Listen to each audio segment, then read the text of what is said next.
In the days leading up to the much-anticipated roast battle on the basketball court, Alex, Lorenzo, and Johnathan worked tirelessly to organize the event. Lorenzo took charge of drafting the letters to fans, detailing the entrance fee, the options to choose between Team Johnathan and the Side-Eye Gang, and the promise of an epic showdown. Alex, with his persuasive charm, handled the selling of tickets and spreading the word.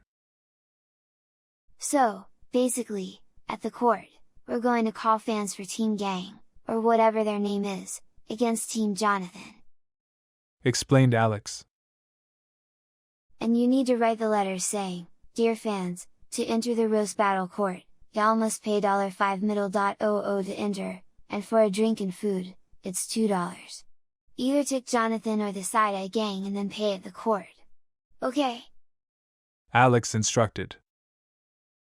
"Sure, Mr. Know Everything," replied Lorenzo, who promptly took up the task of crafting the letters, injecting them with humor and enthusiasm.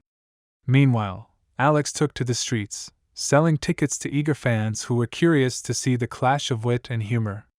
On the day of the showdown, the basketball court was transformed into a battleground of words, with each team setting up stands to collect payments. Lorenzo, Alex, and Johnathan positioned themselves at the entrance, ready to welcome the enthusiastic fans who had gathered to see the spectacle. The winner earns $20 billion, as the big roast battle shall begin, declared the referee, setting the stage for an epic roast-off. The fans, seated on either side of the court, eagerly awaited the exchange of insults and comebacks. As the referee introduced the contestants, the bully from the Side-Eye Gang took the stage first. "Does everyone here listen?" asked Johnathan confidently, to which the fans enthusiastically replied, "Yes." He then turned his attention to the bully. "What about you, Mr. Side-Ease?" "No, never, and be the way it's Side-Eye, Dumbo," retorted the bully. "Well, you're so poor that you can't even afford to pay attention," Johnathan fired back, triggering cheers from the fans. The roast had officially begun. The bully retaliated. "You're so fat that you can't get up from bed?" However, the fans weren't buying it and thought the insult as trash. Undeterred, Johnathan continued his onslaught. "Yo mama so fat that she fell off both sides of the bed," he taunted the Side-Eye Gang. The fans erupted into cheers, reveling in the roast. In a final effort, the Side-Eye Gang retaliated with a feeble insult. "You're so poor you wash yourself in the rain." The fans, impressed, chanted, "Come back! Come back!" Undoubtedly, the highlight came when Johnathan dropped a hilarious bomb. "Well, guess what? You're so ugly that when you look in the mirror, your reflection's faint." The fans went wild, rushing onto the court, hoisting Johnathan up and down, declaring him the undisputed winner. "The winner is Team Johnathan," proclaimed the referee as Johnathan basked in the glory of his victory, celebrating with the exuberant fans. The roast battle had not only displayed their comedic talents but had also united the fans in a shared moment of laughter and camaraderie. The echoes of the crowd's cheers lingered in the air, marking the culmination of a truly unforgettable event on the basketball court. Exhausted but exhilarated, Alex, Lorenzo, and Johnathan made their way home after the electrifying roast battle. The trio walked together, reliving the highlights of the evening and soaking in the victorious atmosphere. The cheers of the fans, the laughter, and the triumphant feeling of having outwitted the bully lingered in their minds as they approached their respective houses. As they bid each other goodnight, promising to reconvene for more adventures soon, the boys entered their homes with a mix of satisfaction and anticipation. Lorenzo, still nursing his fractured arm from the earlier mishap, headed straight to bed, eager to get some much-needed rest. The night sky was filled with stars, a peaceful backdrop to the excitement that had unfolded on the basketball court. Alex and Johnathan, despite the late hour, found themselves caught in a lively discussion about the events of the day.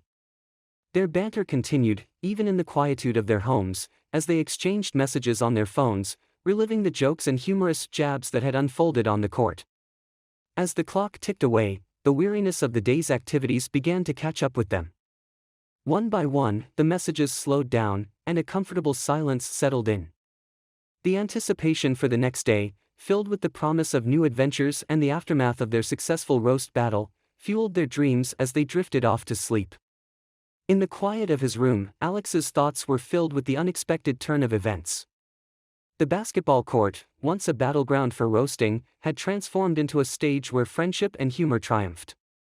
The prospect of more laughter, camaraderie, and perhaps another venture into the fantastical realm of Eldoria played out in his dreams. Across town, Johnathan, sprawled comfortably on his bed, chuckled to himself as he replayed the witty exchanges in his mind. The excitement of the crowd, the chants of the fans, and the sweet taste of victory lingered in his thoughts. The animated banter and camaraderie with Alex and Lorenzo had made the day extraordinary. Meanwhile, Lorenzo, his fractured arm carefully supported, lay in bed reflecting on the unexpected joy the day had brought.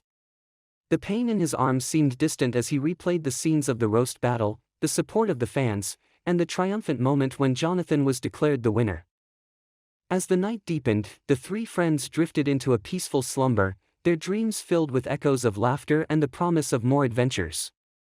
The next day awaited them, and with it came the anticipation of new escapades, camaraderie, and the enduring magic of friendship.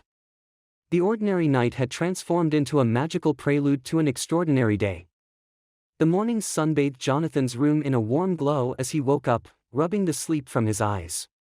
He stretched lazily and yawned, his mind still groggy from the remnants of a vivid dream. As he slowly sat up in bed, he couldn't believe what he was seeing.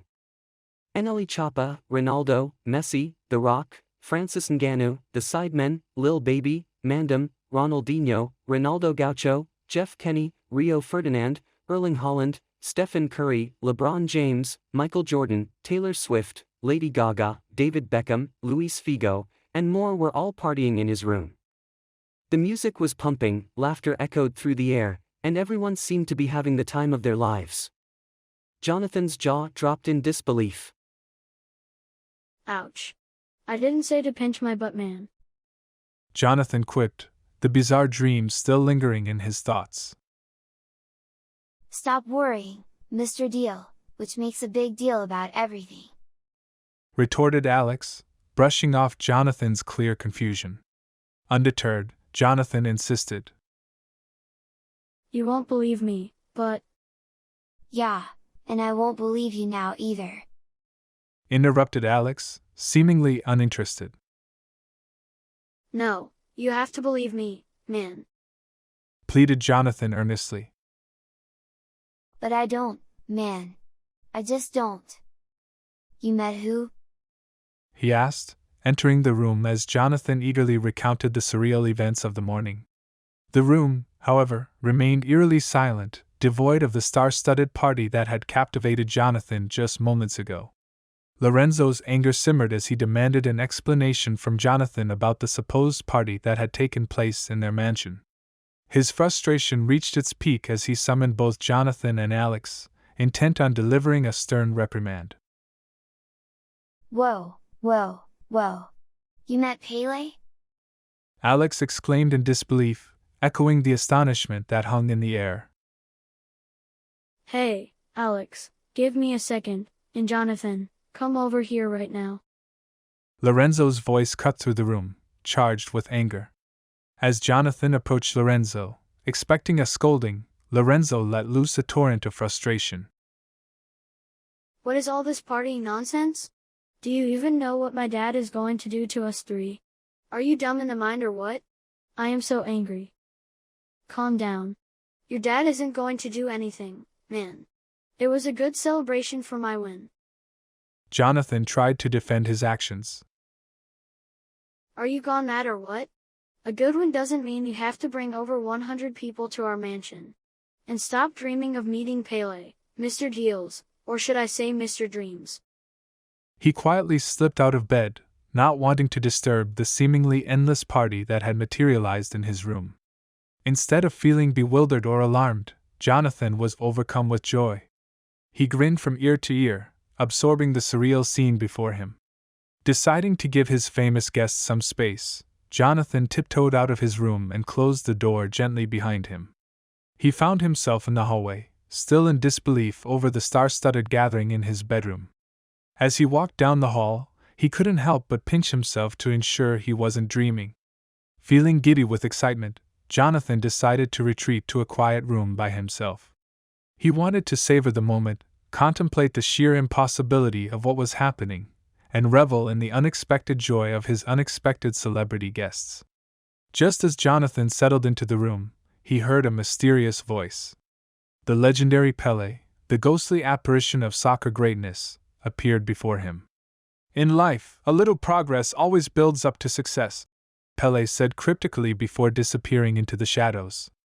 Awestruck and enlightened, Johnathan pondered Pele's words. The atmosphere in the room seemed to shimmer with a newfound understanding. It was then that Johnathan decided to share his surreal experience with his friends. Bounding down the stairs, Johnathan found Alex, who was enjoying a juice box in the midst of the celebrity revelry. Excitement brimming, Johnathan started to spill the details to Alex, who interrupted dismissively. Was that a dream? Questioned Johnathan aloud. As he questioned reality, he accidentally pinched himself, eliciting a yelp of surprise. Alex replied with a nonchalant shrug. Undaunted by Alex's skepticism, Johnathan decided to consult Lorenzo. He rushed upstairs, eager to share his incredible encounter with the soccer legend Pele. Lorenzo, you have to listen, man. Please, I met Pele. Johnathan exclaimed, hoping for a more receptive audience. Alex followed close behind, shaking his head in disbelief. Lorenzo raged, his anger palpable. He isn't gone mad.